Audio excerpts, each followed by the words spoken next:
I know, I'm late to the party here with The Whale, because when the first trailer came out, I was excited. It had this vibe to it that just looked like it was going to be so interesting and thought-provoking. Then the second trailer came out, and it looked like a very nicely produced Lifetime movie, and I kind of lost interest. And then people that I trust started to see it, and the reviews were mixed. Some of the reviews were, "Oh, it's fine. It's fine. Brandon Fraser is amazing, and it's fine." And then some very trusted reviewers hated the movie. So I just kind of dipped. My excitement for it faded. Well, it got nominated for a Best Picture, so I got curious again. That is not always a defining factor of, top tier movies, though, I'll be honest. Sometimes it's about campaigning and a lot of other things. I could do a whole other video on that.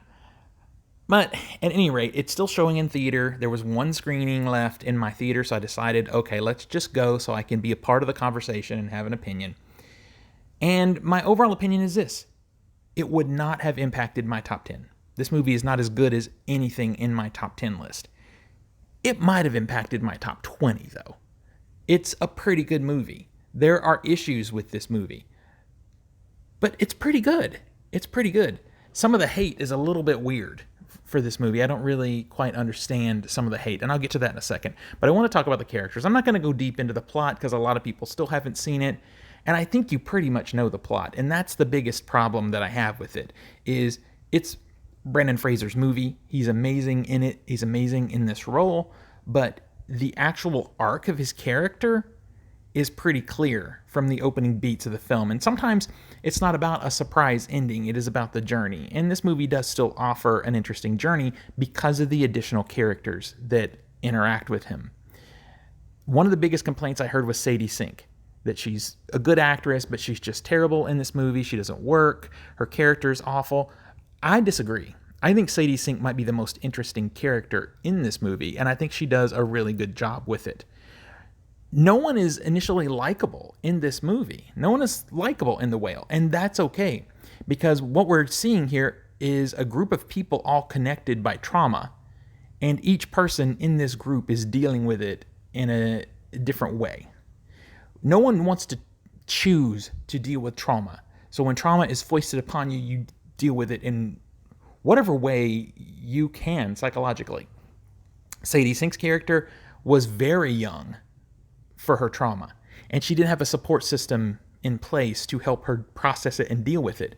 So imagine you have trauma at like 8 years old, and 10 years later, you are still dealing with it. A lot has built up inside you. You probably aren't a likable person.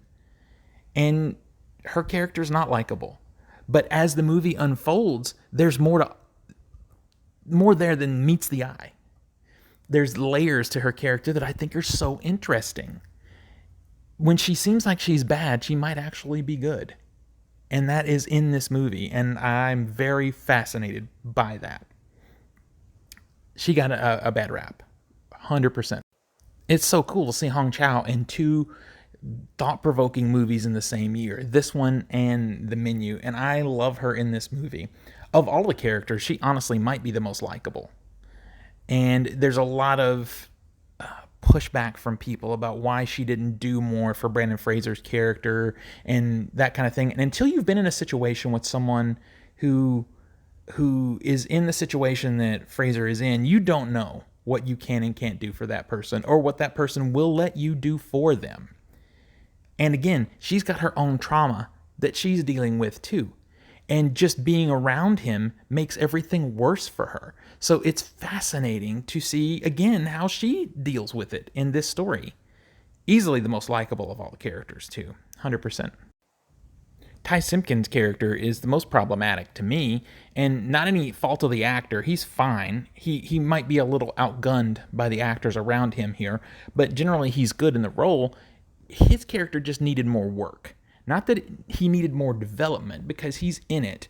He has a character, he has a place, he has a backstory, he has all these things, but some of it just doesn't quite ring as true as everyone else's character. It does feel like he's here for a very plot-specific purpose and to deliver some social commentary, which, because of the weird development of his character, doesn't ring as clear as it could. I do like the commentary that his character brings to the movie, and I also like the perspective. To be honest, it's going to set a lot of people off. There's a religious commentary that's built in here, but then at the end, it's kind of not clear what the movie wants to say. I think it kind of there's discussion, there's room for discussion, and that's okay, and that's okay. But honestly, even his trauma is a little bit. It doesn't feel like it matters as much as everyone else's because they've been through what I consider to be much worse than him. But overall, I really like the movie. My biggest complaints would be that it feels a little predictable in its arc. Some character development is not as predictable, but not Brendan Fraser's. Brendan Fraser's character development is pretty clear from beginning to end. And it's not always about having a surprise ending. I know. Sometimes it's about the journey. And ultimately, this film does offer an interesting, thought-provoking journey because of the characters that surround Fraser. I really also quite appreciated the production of this film. As some of you who've been around this platform for a while know, I really enjoy single location films. To do those in a way that doesn't look like a stage play is difficult, though. And the low-key cinematography in this movie does a great job at giving the space depth. It doesn't feel flat. Lots of times you can feel the space split in half with the cameras and gear on one side of the room and everything else happening on the other. This camera moves around the space, offers us some depth. The lens choices offer us some interesting rack focuses and very interesting use of shallow depth of field. I love that kind of control of the audience's eye. And I think there's some brilliant but still subtle camera moves in this movie that, again, give it depth and control the eye and control the emotion of the viewer. I think it's very well done. The aspect ratio also helps make everything feel more claustrophobic, which is a big part of Brendan Fraser's character. And that aspect ratio does a great job of making us feel it too. So those are things I really love about the film too. So I wouldn't say that all together that I love this movie. The very last beat of this movie I think could have been handled differently, could have been shot differently, could have been executed in some other way than what it was. I didn't think it was the best. But overall, I did like it better than I thought.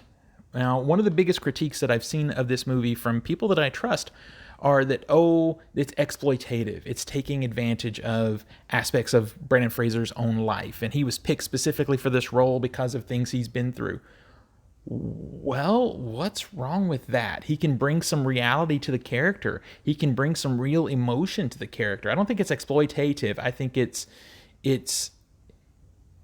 giving an actor a chance to vomit out some terribleness from their life through a character they created or helped create. No one had any issues with casting Robert Downey Jr. as Iron Man and bringing the alcoholism and things into that character. It's a part of the Iron Man character, and it seemed brilliant to let Robert Downey Jr. excise some of that from his life through that character. So what's different here? There's no reason Brendan Fraser shouldn't be given the same opportunity.